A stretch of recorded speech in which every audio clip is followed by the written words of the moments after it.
June 10, 1944. Oradour-sur-Glane, France. Marguerite Ruffench climbs a stool behind the church altar and pulls herself through a broken window. She falls 9 feet. Behind her, 247 women and 205 children are burning alive. She is the only person in that church who gets out. She will live another 44 years. Her village will not. And the reason has little to do with what the SS did that afternoon. It has to do with what France decided next. Number 10. Oradour-sur-Glane. Charles de Gaulle ruled that the ruins stay exactly as the SS left them. 642 people died there in one afternoon, and the village is still standing, rusting 8 decades later. A new Oradour was built beside it. 2 villages share one name, and only one has anybody living in it. The trial took 9 years to arrive. In January 1953, a military court in Bordeaux finally opened the case. Only 21 men sat in the dock, out of roughly 200 who had been there. 14 of them were French. They were Alsatians, pulled into the SS. After Germany swallowed their region,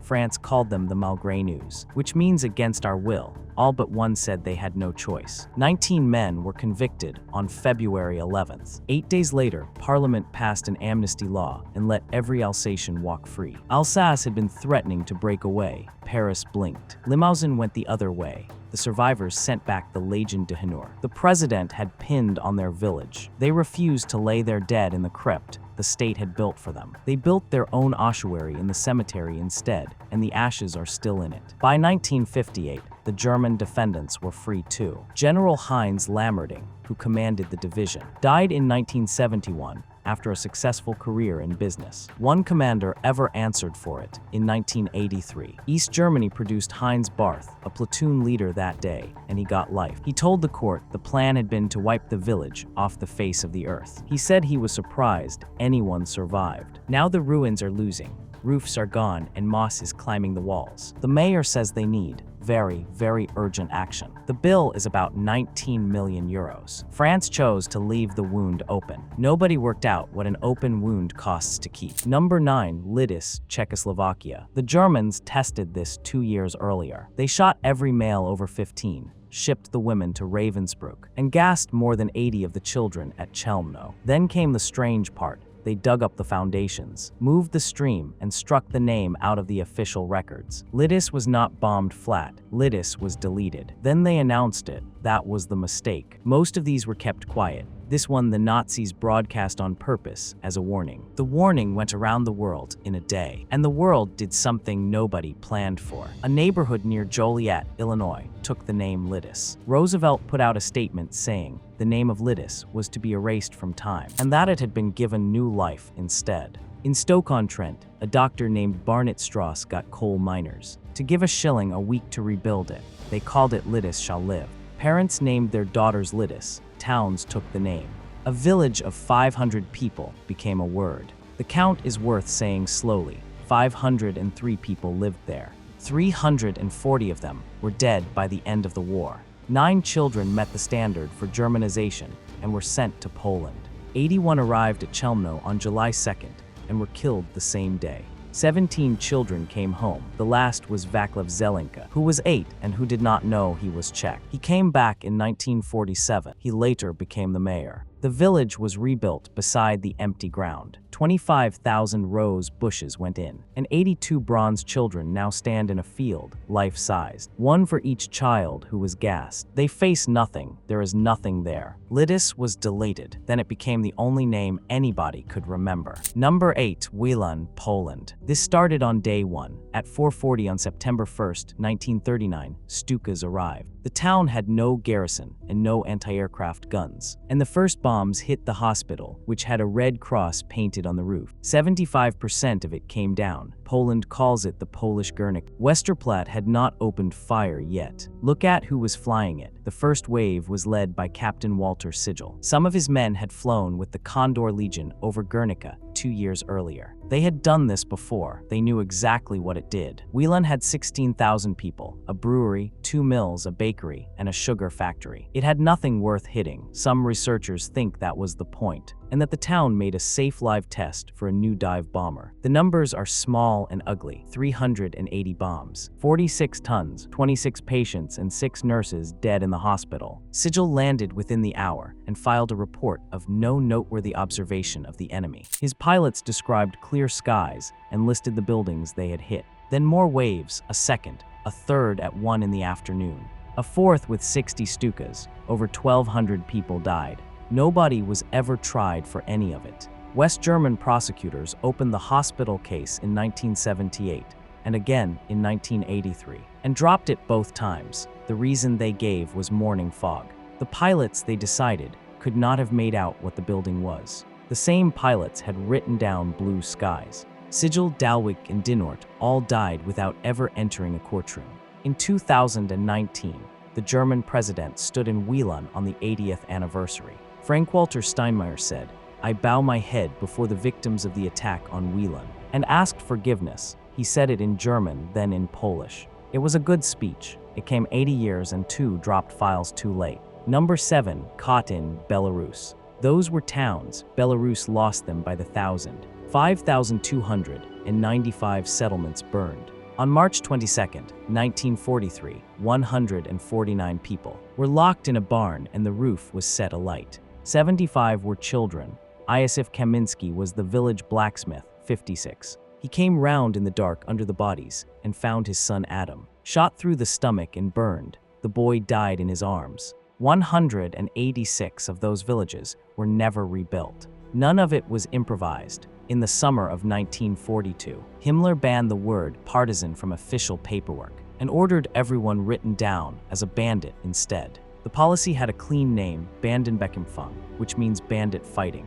Historian Alex Kay estimates it killed around 1 million civilians, who were not partisans at all. Start with why. 6 kilometers away, near a place called Kazuri, a telephone line had gone down. A repair crew went out with 2 platoons of police to guard it. Partisans hit them on the road, and 4 policemen died. One of them was a captain called Hans Wolk. Wolk was not a nobody. He won the shot put at Hitler's Berlin Olympics in 1936, and Hitler knew him personally. 7 years later, he was dead in a ditch in Belarus, and 149 people paid the bill. The men who came were not Germans. Schutzmannschaft Battalion 118 was formed in Kiev in 1942, out of Ukrainian nationalists, prisoners of war, and Red Army deserters who had switched sides. They radioed for help.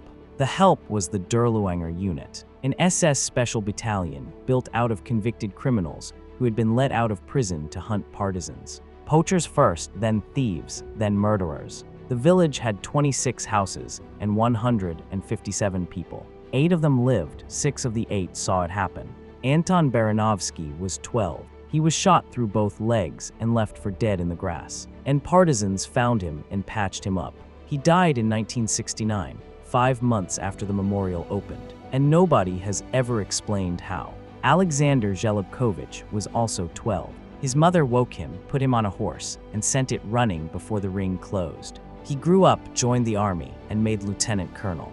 Vladimir Yaskovich hid. 2 women, Tatiana Karabin and Sofia Klimovich, were visiting relatives in the next village that morning. That is the whole reason they are alive. Iosif Kaminsky lived until 1973. He was old enough to see the statue of himself. Now the justice. Bruno Pavel, the officer who ordered it, was tried at Riga in 1946 and executed. Ivan Melnishenko, who led the Durluanger men, was shot resisting arrest that same February. Vasil Meleshko, the platoon commander who called for reinforcement, was tried and executed in 1975, 32 years after. Hryhorij Vasyura, the battalion chief of staff, was tried in Minsk in 1986 and sentenced to death, 43 years after. 43 years is a long time to be somebody's neighbor. Then the memorial, which is the strangest thing in Europe. It opened in 1969. 26 concrete chimneys stand where the 26 houses stood, and each one has a bell at the top.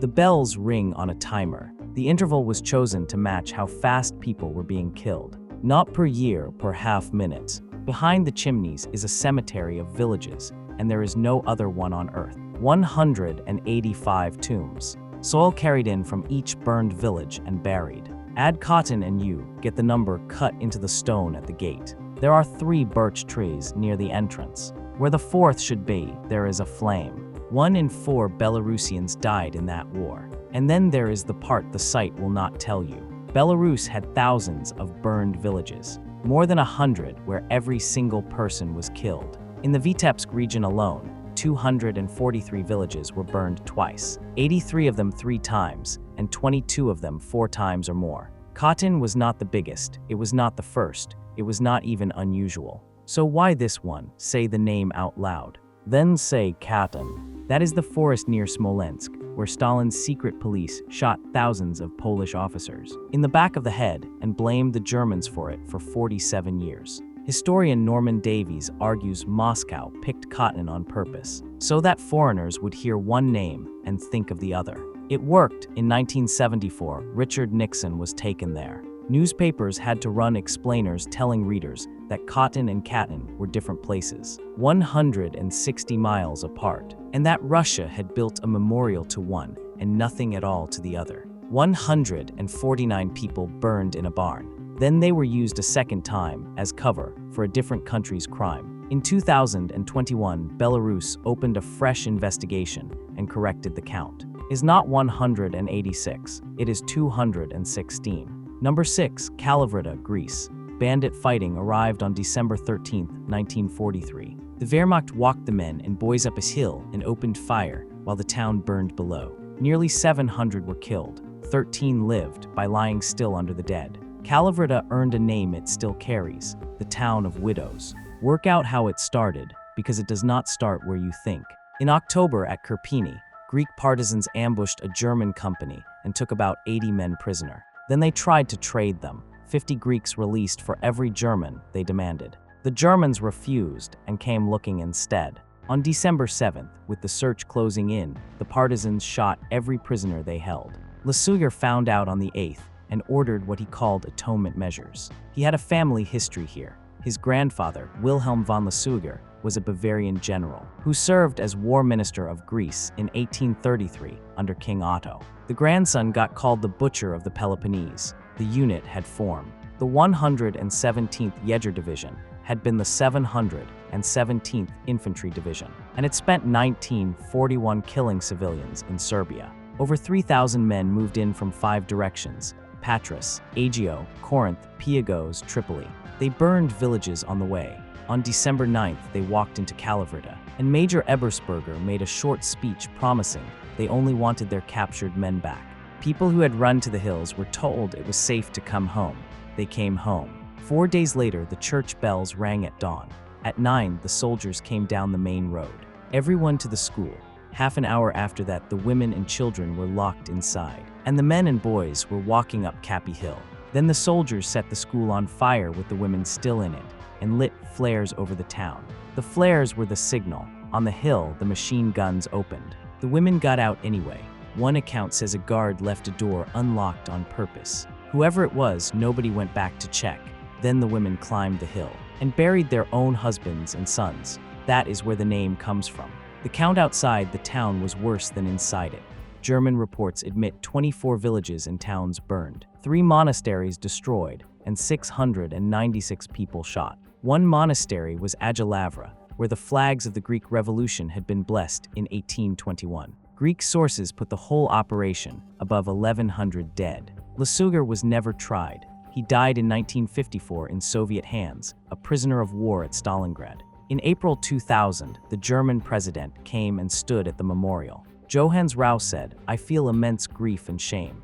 He said Germany had to keep the memory alive. The school where the women burned is a museum now. The families have never received 1 mark or €1 in reparations. And the clock on the church has not moved since. It says 2:34. Number 5, Sant'Anna di Stazzema, Italy. It arrived on August 12, 1944. The SS killed about 560 people in one hill village and burned the bodies on the church pews. 130 were children. The youngest was Anna Pardini, who was 20 days old.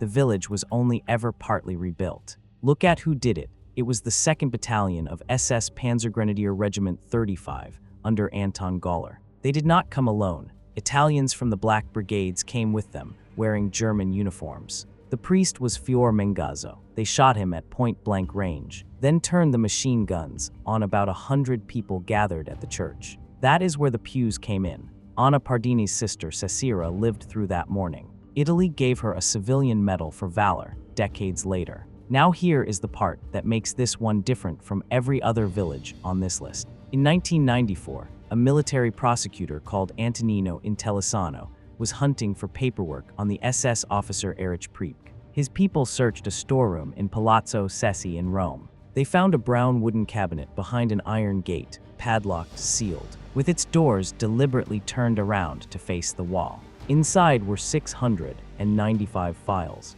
They were the original investigations into Nazi and fascist massacres in Italy between 1943 and 1945, with a register listing 2,274 separate crimes, names of victims, names of the men who did it, places, dates. Italy calls it the Armadio della Vergogna, the wardrobe of shame.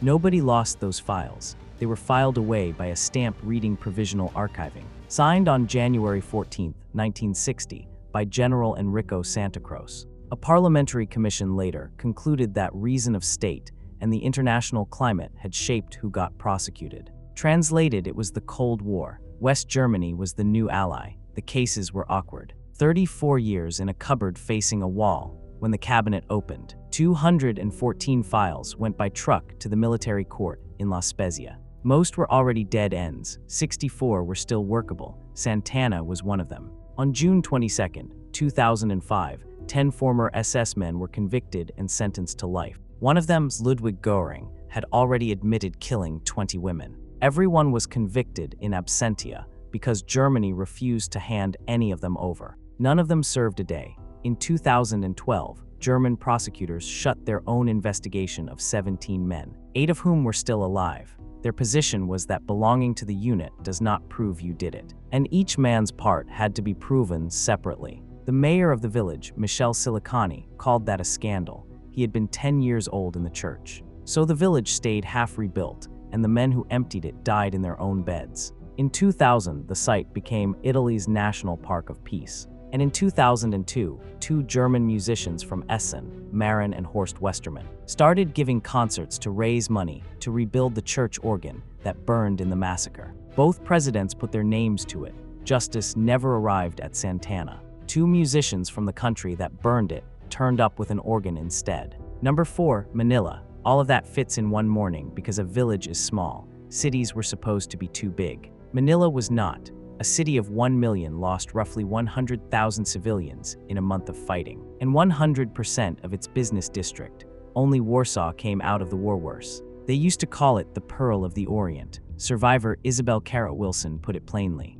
Have I forgiven? Of course I have, but I haven't forgotten. The nickname never came back. Yamashita did not want this. He had ordered Manila abandoned. He wanted to fight in the mountains of northern Luzon and bleed the Americans slowly. Rear Admiral Sanji Iwabuchi ignored him. Iwabuchi was carrying something. In November 1942, off Guadalcanal, the guns of the USS Washington sank his battleship, the Kirishima. He survived it, and in that navy, surviving your ship was a disgrace you did not wash off. 2 years later, he had a city and a chance to die properly, so he stayed. He had 12,500 sailors and about 5,000 soldiers. He bricked up the windows of the government buildings the Americans had built and left firing slits. He mined the crossroads. He linked the strongpoints through the sewers. He turned the walled city into a fort.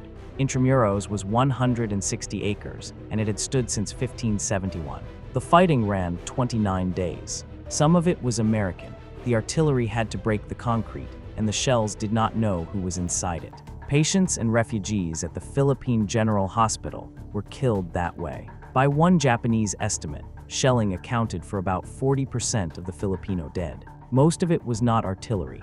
About 6,000 civilians were shut inside San Agustin Church in Intramuros. Many starved, many were used as human shields. Iwabuchi shot himself in his command post in late February. The Navy promoted him after he was dead. Then came the reckoning, and this is where Manila becomes something other than a massacre. Yamashita walked out of the mountains and surrendered on September 2nd. His trial opened in October in a shot-up courtroom in the city he had told his men to leave. There were 123 charges. Between them, they counted 62,278 tortured and murdered civilians, 144 dead Americans, and 488 women raped. No investigator ever found a document with his name on it ordering any of it. The prosecution argued it was too widespread and too organized for him not to have known, and that at a minimum he should have known. He was convicted. MacArthur had him hanged with his decorations stripped off him and his uniform taken too. February 23, 1946. That verdict became a rule of international law. It is called command responsibility, and lawyers still call it the Yamashita Standard. Every general tried anywhere since then has been tried in its shadow. Manila is the reason. Read that twice. The city that lost 100,000 people did not get justice. It got jurisprudence. 16,665 Japanese died, which was very nearly all of them. The Americans lost 1,010 killed. The city lost 100,000. Then 50 years of nothing. The memorial finally went up in Intramuros in 1995, and the government did not build it. Survivors and their children built it. They formed a foundation and paid for it themselves. Peter de Guzman sculpted a hooded woman on the ground holding a dead child with 6 broken figures around her. The writer Nick Joquin wrote the inscription and dedicated it to those who never even knew a grave at all. Beside it is a gray slab listing 36 places in the city where the massacres happened, just the names. In 2005, a Filipino columnist noted that no Philippine officials came to the ceremony at all, only foreign diplomats. The next year, the Japanese ambassador attended for the first time and offered his heartfelt apologies and deep sense of remorse. 61 years to walk to that spot. A CBS man called Bill Dunn had known the city before. He said it was a Manila that would never exist again. He was right, and not the way he meant it. The nickname is gone. The walled city is a shell with new mortar in it. And every commander who ever stands in a dock for what his men did stands there because of 100,000 Filipinos who never got a courtroom of their own. Number 3, Wessel, Germany. Montgomery needed the Rhine crossing. In March 1945, RAF bombers and more than 3,000 guns took 97% of the town down. 25,000 people lived there in 1939. By May 1945, there were 1,900. Montgomery called the result a masterpiece. Read the dates in order, because the order is the whole story. The town was already gone before those guns fired. On the 16th, 17th, 18th, and 19th of February, the RAF hit Wessel with impact and airburst bombs and destroyed 97% of it. That was 5 weeks earlier. Then the bridges. The railway bridge over the Rhine was 1,950 meters long, and it was the last Rhine bridge still in German hands. On March 10th, the Wehrmacht blew it up themselves, following Hitler's scorched earth order. So on March 23rd, when 3,000 guns opened up, and 80 Lancasters came over in daylight, and 195 more came over that night with 23 Mosquitoes. They were pounding a town that was already rubble, beside a crossing that was already on the riverbed. The rest went fast. The airborne drop the next morning was the largest single-day landing in history. Almost 20,000 men and 1,300 gliders. Wessel fell before midnight, and the Allies took it for 36 casualties. That is what Montgomery meant. He was not lying. It worked exactly as designed. Here is the invoice. In 1939, there were 8,199 homes in Wessel. At the end of 1945, there were 506, 6%. 562 civilians died in the raids. About 100 German soldiers died with them. So did an unknown number of forced laborers, mostly Poles and Soviets, who had been dragged into Germany against their will. Nobody counted those. They were kidnapped by one side and killed by the other. And they do not have a number. 25,000 people lived there before the war. In late March, there were 3,500. By May, there were 1,900. 2 days after the crossing, Churchill and Montgomery drove down to look at the wrecked railway bridge. German artillery started ranging on them, so they left. Then the American engineers arrived. They worked 12-hour shifts, 10 days on and 2 off. On April 8th, the bridge at Wessel was finished. They ran a train over it that night to test it, and it held. It was the first permanent bridge any army had thrown across the Rhine since Caesar. 10 days for the bridge. Nobody ever wrote down how long the town took.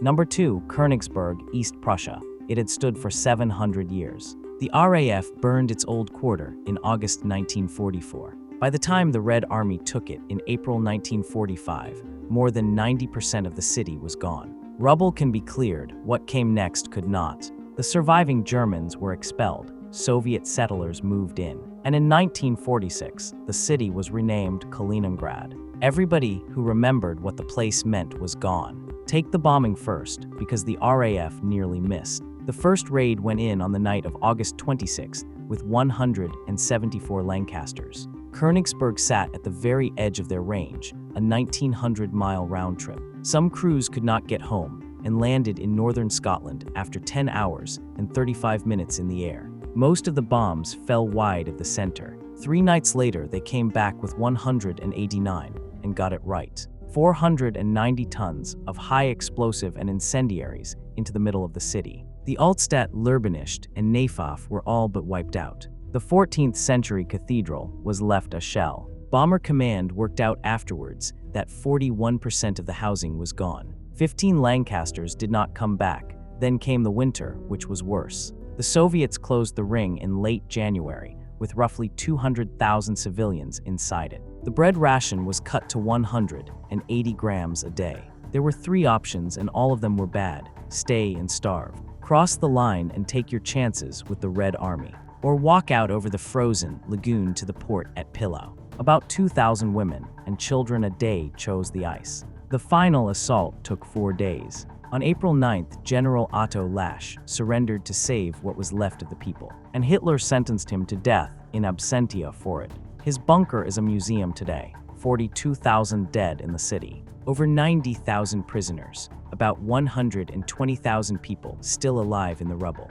And that is where the clearing stops and the erasing starts. The surviving Germans were kept as forced labor into 1946. Between October 1947 and October 1948, about 100,000 of them were moved to Germany. The last 20,000 went in 1949 and 1950. Only the Lithuanians, a small minority, were allowed to stay. The name went in July. Mikhail Kalinin had just died. He had never lived there and had nothing to do with the place. And there were already 2 other cities named after him in the Soviet Union. He had also put his signature to the order that sent more than 20,000 Polish officers to the pits at Katyn. Katyn again, it keeps coming back. The castle went last. It had been standing since 1255. The August fires gutted it, but the thick outer walls held, and the ruins sat there for 20 years while local children played in them. In 1968, Leonid Brezhnev personally ordered them blown up. Architects protested, historians protested, ordinary residents protested. It came down anyway, somewhere in all that is the Amber Room. It was crated up and put in the castle vaults, and that is the last certain thing anybody knows about it. One thing survived, and only by accident. Immanuel Kant is buried at the cathedral. The Soviets were going to knock the cathedral down, and Soviet intellectuals saved it by arguing that Kant had influenced Friedrich Engels, who wrote the Communist Manifesto with Marx. A philosopher's grave was spared on a technicality about Marxism. On the empty castle site, they started the House of the Soviets, which was supposed to be the new symbol. It was never finished. It stood there unfinished for 50 years. And in 2023, they started tearing it down. Kaliningrad has about 500,000 people now. It is Russia's westernmost land, cut off from the rest of the country, wedged between Poland and Lithuania, and it holds the headquarters of the Baltic Fleet. And Poland now recommends not calling it Kaliningrad at all. They use the old Polish name for the place instead. 700 years of a city. The argument now is over what to call the whole. Number 1, Warsaw, the one everyone calls the miracle. 85% of it was rubble. Poland rebuilt the old town anyway, working from 18th century Bellotto paintings because the drawings had burned. UNESCO listed it in 1980, the only reconstruction ever granted that status. Every facade came back. Before the war, more than 350,000 Jews lived in Warsaw. They were 30% of the city, the largest Jewish community in Europe. By 1950, the entire Jewish population of Poland was about 45,000. The buildings are on the postcards, they are perfect, and they are the wrong thing to be looking at. Start with who gave the order. The uprising failed in October 1944, and the city was already empty. Then Himmler issued the annihilation order on Hitler's instructions, and demolition squads worked through Warsaw for 3 months, building by building, with nobody left to stop them or see them. Hitler's own instruction was that Warsaw has to be pacified, that is, razed to the ground. 96% of everything Poland had listed as a historical monument before the war was leveled. That is not a battle. A battle is what happened in August. This was 3 months of men with explosives working a list. Now the rebuild, because it is stranger than it sounds. Bernardo Bellato came to Warsaw in the 1760s. He was Canaletto's nephew, and he used the same trade name. He painted the city with a camera obscura, which is a box with a lens, and he was obsessive about architecture. He got the window shapes right. He got the roof lines right. Those paintings should not exist. Napoleon took them. Then Tsar Nicholas took them after the 1831 uprising. Then the Nazis seized them. They came back anyway. In October 1945, when the Capital Reconstruction Bureau went to the Soviets to argue for money, 5 of the photographs in their file were photographs of Bellato paintings. That was the plan. 20th century engineers reading 18th century oil paint as an elevation drawing. They matched the plaster color on the old town houses to his pigments. He also made things up. On the Branicki Palace, he added lizards to the roof and a gorilla eating a banana. Because he thought the picture needed livening up, there was never a gorilla. The Poles built the gorilla. It is up there right now. People called it a fake at the time. UNESCO called it an outstanding example of a near-total reconstruction and broke its own rule against listing rebuilt things. Nobody helped them. There was no foreign money in it. Ordinary Poles donated to a national fund, and people gave up weekends to shift rubble. One estimate says the early clearance workers breathed in about 4 bricks worth of dust a year. They also left scars on purpose. Set into the outer wall of St. John's Cathedral, there is a piece of a Goliath. The little remote-controlled tract mine the Germans used to blow the church apart. It is at hand height. The architects put it there so the beauty would not swallow the story. So the postcards are earned, every one of them. Now walk northwest for 15 minutes and stop. This district is called Murano. Before the war, around 90% of the people here were Jewish. In November 1940, the Germans sealed it behind a brick wall 3 meters high with barbed wire on top. About 92,000 people died inside it from hunger, disease, and shootings, without being deported anywhere. The rest went to Treblinka. In April 1943, the ghetto fought. It lost. Then the Germans took the district apart, and only St. Augustine's Church was left standing. It survived because German snipers wanted a high place to stand, so they could shoot anyone crawling out of the ruins. When it was over, there were about 3 million cubic meters of rubble sitting there. In places, the layer was 3 meters deep. Here is what Poland did with the 2 piles of rubble. The old town rubble was sacred. The ghetto rubble was material. The architect was Boden Laschert, and his plan came out in 1948. He built on top of it and out of it. He crushed the ghetto into rubble concrete blocks and made apartment buildings from them. He raised the ground on mounds of it, so the new streets would sit above the old ones and you would see the break. He meant it as a memorial. He wanted the fronts left bare in rusty red brick, so the district would keep what he called the atmosphere of a mausoleum, erected among a cemetery of ruins. He wrote that down in his own report. Then socialist realism arrived in 1949 and his plan was rejected. They plastered over his brick and stuck ornaments on it. Laschert resigned in 1951, and nobody ever dug down. When archaeologists finally went into the ground under Mila Street this century, the cellars were still down there under the leveling layer. In one of them, they found the burned remains of a library of Hebrew religious books. 350,000 people, 30% of the city. And where they lived is not a ruin, and it is not a monument. It is a housing estate. It is made out of them. One last thing. Laschert's plaster is coming off. 70 years on it is flaking away in patches. And underneath it, the red brick of the ghetto is showing through. Warsaw put a face on it. The face is peeling. That is what you should be looking at.